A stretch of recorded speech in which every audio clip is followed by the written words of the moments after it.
Hello everyone, welcome back into this channel, and in this video I would like to show you the way how to convert your spreadsheet documents into PDF with iPhone. So the first thing you have to do is just go open your spreadsheets application on your phone, and right after that you just need to find which documents that you want to convert. So let's say here you just need to convert this example documents. You just need to click these three small dots, go scrolling down until you found this print. Now you just need to go click print.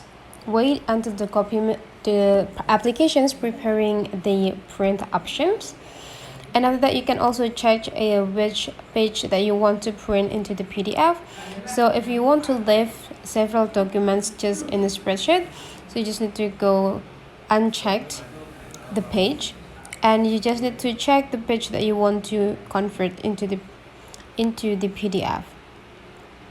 So here I think I only need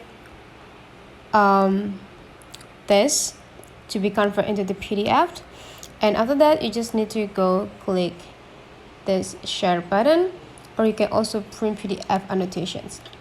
So you just need to go click it, and now you just need to go click this copy, and you just need to go back home, open your files, new folders, go click these three small dots, click new folders, and you just need to go click this PDF. Done, open the folders, click and hold the screen until there will be pop-up options here, and go click paste, and you'll see now your document is already in a PDF form. So that's the way how to convert the spreadsheet document into the PDF. Hopefully this tutorial today is useful for you guys. Thank you for watching, and I will see you for the next video.